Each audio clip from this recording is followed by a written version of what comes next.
Welcome back, everybody. Another hobby review by Hans, and today I have a special one for you. This is a company I've been wanting to review for quite some time. The only reason I didn't do it sooner is because I really wanted this exact kit to put into my collection to build, and it was out of stock for a while, so I got that one instead. But that's okay, because I get to build more of these things. We are talking today about Copper State Models. This is a company currently based in Latvia, and I keep saying it, there's just something about companies in Eastern Europe with the model building world that are just doing something right. And these guys are top of the pile in my favorites right now. They are just, this is a special company to keep an eye on and keep watching because they make just such glorious stuff, but very obscure. So originally, Copper State Models was actually an American company. Copper State meaning, of course, Arizona. They were based in Arizona making resin biplanes, resin figures. Basically World War I focused, and I've never built one of them. But new ownership took over, took the company to Latvia, and took the company into plastic. The first kit that they put out, which I attempted to build, and it was a great kit, was the Sopwith Dolphin in 1/48 scale.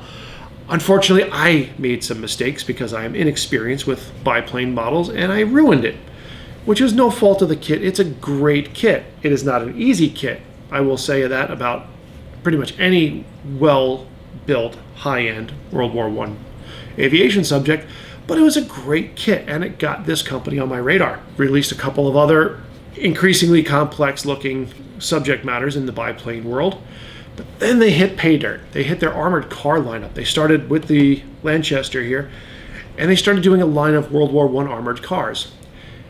Oh boy, these kits are good. They are good.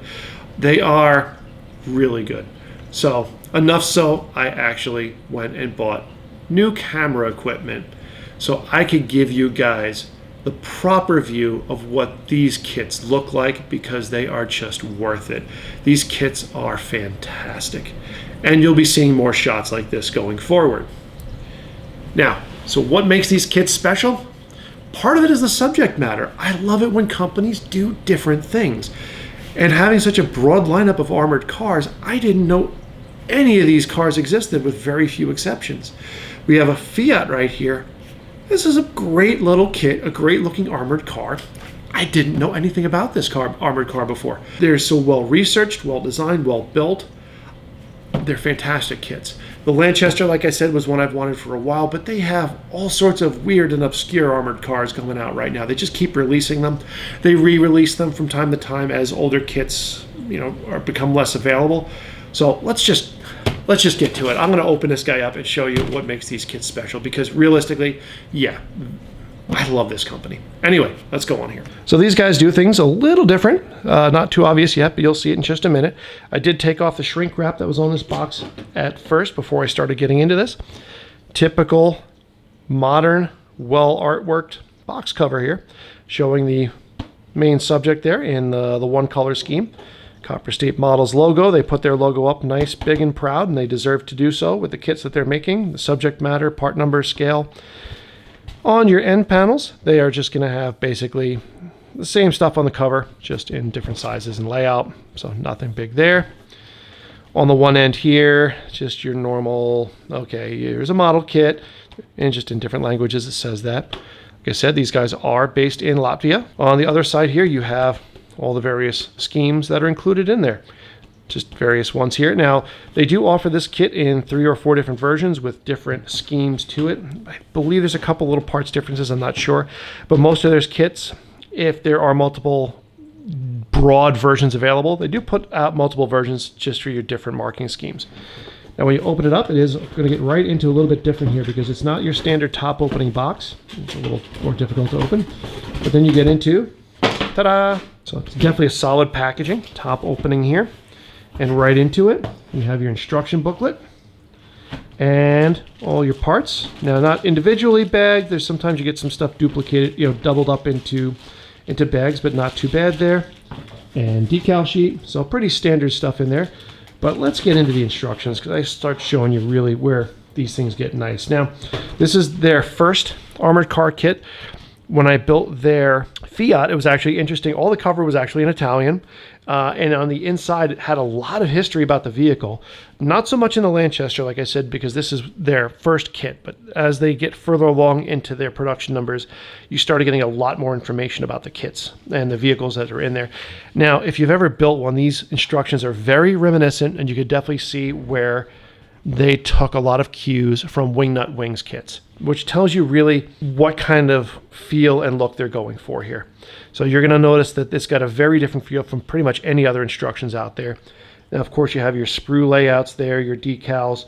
Their color numbers, now they typically just tell you very broad information about the colors. They don't call out any specific manufacturer of paint or anything like that. They just say the general colors that you're going to have here, such as Admiralty, either light gray, RAF, light earth, things like that. But they're not going to give you specifics for your color callouts.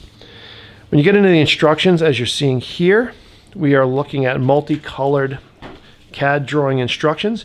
And so far, I have not seen any issues with any of the instructions that they've had here.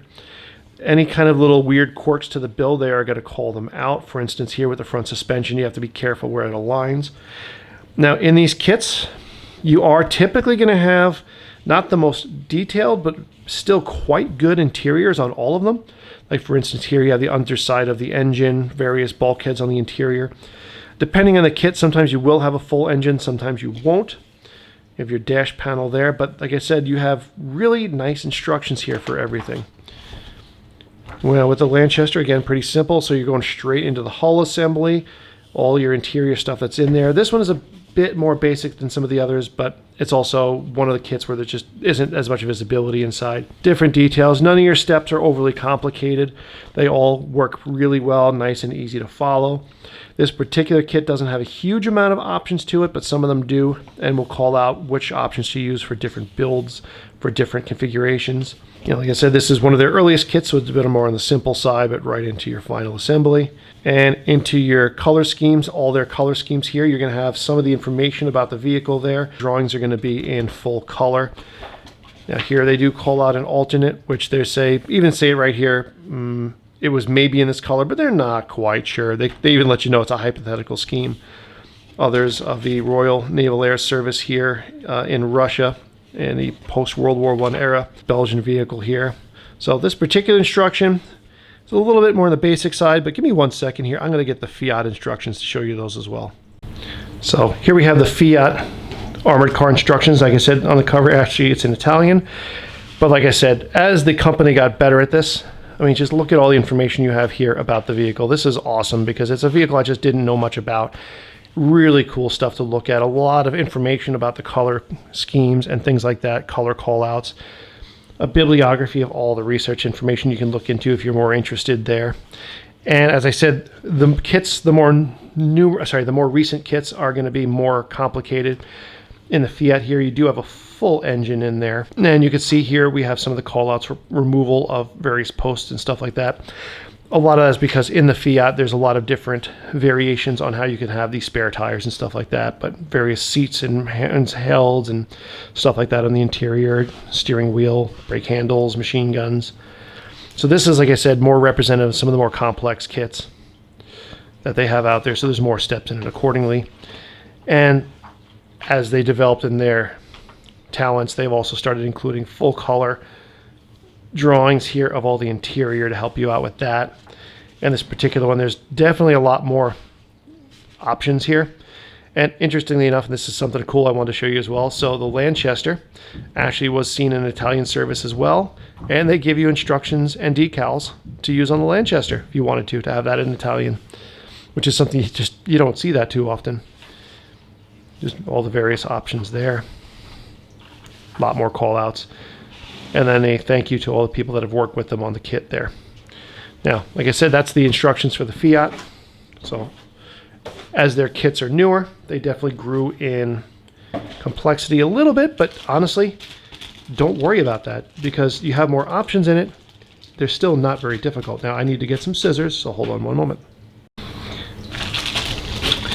The bags are a little more tough than usual, so I actually have to cut these open. Now the wheels here, and you notice like Wingnut's Wings kits, as I said, they're very similar in a lot of ways. You're not going to really find much by way of photo etch or things like that. Everything is going to be plastic. But I mean, seriously, let's get the bag out of the way. The detail on these wire wheels in plastic is just fantastic. There's a lot of effort put into these kits as far as the quality of the molding. I mean, and that quality just goes throughout on all of their parts. Their layout is very logical here. Your attachment points are all work out where they should be. You do have a little bit of small parts there from time to time, but like I said, the quality of the molding on these kits is fantastic. The quality of the plastic is fantastic.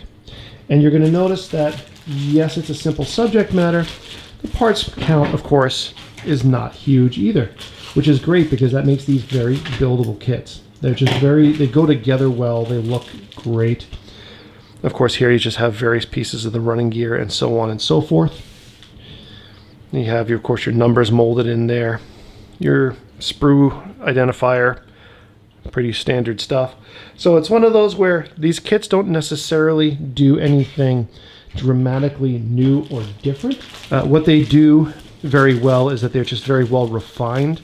You could tell these are kits that are made by people that build models, and they know what they want. They're not like a corporate, hey, we have to have a Spitfire, so make a Spitfire. No, these kits are labors of love, and you can tell. It's not the huge part count of something like a Rye Field or a Mini Art. Their engineering is not far from like a Tamiya, but they're just, like I said, they keep the amount of detail that you need. They don't give you what you don't want. They don't leave blanks where you want blanks. They're just so nice. Decal sheet here. Just because of the nature of the vehicle, it's not the most complicated decal sheet, but they are printed by Cartograph, which is always a fantastic thing to see. It's a little hard to see. There is some white lettering in there as well, but the registration on these roundels, the color, the particular red is nice and deep red. Just these are very, very well printed decals.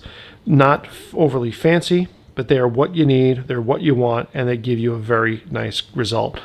They go on well with various solvents. I've had no issues with their decals. So there's not much to show there. But man, like I said, these kits, they are so nice. They really are. So I've tried like a half a dozen times to do a recap on these kits, and it's weird because there is no drama to these kits. They build so well. They build so... You get this thing without having to have complexity in your build process. I mean, yes, in some kits you're going to have some thin rods, things like that. So there are a couple little foibles here and there, but realistically, for the quality of what you're getting here, it just doesn't seem right that a kit can get to this level of really, really nice without frustrating you. So that's an awesome thing, and I commend Copper State for taking somebody like me and confusing me and doing a review, because how can something this good be so this easy to build and this fun? But it is. This kit was a blast to build, and I'm going to build their armored cars ongoing. This is, like I said, there are companies once in a while that I just latch onto because they're just fantastic for one reason or another. This is one of them. I haven't felt this happy about a model company since TriStar, if you remember them. And they were a different beast, but like I said, that's the kind of level. I mean, we're talking like an Accurate Miniatures type of, hey, somebody's doing really special things, and I really hope they do well. If you're a casual model builder, if you just like armored subjects, armored cars may not be your thing. I am telling you, get on the website, find something from Copper State that looks cool, that has wheels on it. The planes are complex, but with the armored cars, find an armored car that you think looks cool, buy it, and experience this for yourself. They are that good. I'm not necessarily going to give them an S tier. I'm going to give them a solid A tier, just because there are a couple little quirks here and there, but I think that they will reach that level within a few more kits. Fantastic company. Like I said, if you're a casual builder, a beginner modeler, these kits are very much a very fantastic experience. Buy these and enjoy them like you want to. Now, if you're a competition model builder, if you're an advanced model builder, this is where my confusion comes from, because I am so used to kits that end up looking this nice, having some level of drama and intrigue and confusing me and making me do research. And it doesn't feel right. I can get something this nice, this easy. That's really how it sums it up. But these kits are awesome. So yes, A tier as well for competition builders and for advanced builders. The only limitation that we're going to have, of course, is if you're going to build for competition, the aftermarket support really isn't there for obscure subjects like this. However, Copper State has you covered. They do have a fairly broad lineup of figures, photo etch, and resin that you can add to these things. So yeah, at that point, you're not missing anything. You've got your ability to go out and buy aftermarket, but since it's by the same company, it's actually going to fit, which is fantastic. So yeah, it doesn't matter what level model builder you are. These are A-level kits. These are worth buying. Go out there and enjoy the experience, because that is what you're going to do. Pick the one that just looks cool and buy it, because that's all you got to do to have fun with these kits. Now, going forward, of course, like I mentioned on previous videos, if I hit 500 subscribers, I'm going to start doing giveaways, because my stash is growing faster than I can build it. And if I keep making videos, my stash is just going to grow even faster. And that just doesn't really work for anybody now, does it? So subscribe to these videos so I can hit 500 so I can start giving some of this stuff away, please. And also like, so that I know what videos you like, because if I get a lot of likes on a video, I'm like, hey, people like that stuff. I'll do more of that. If nobody likes a video, I'll kind of like, say, all right, well, maybe nobody cares about my Tamiya TT01 project over here that only 5 people watch, so I deleted the video. I'm hoping more people will watch this one. But anyway, that is the latest hobby review by Hans. Like I said, Copper State Models, glorious company. Please get out there, buy their kits, support them, because these are the kind of companies that I want in my hobby. These guys, yeah, this is the kind of company that I want to see more of. Please keep doing what you're doing, guys. I love this stuff. So, signing off on that happy note, and I'll see you guys next time.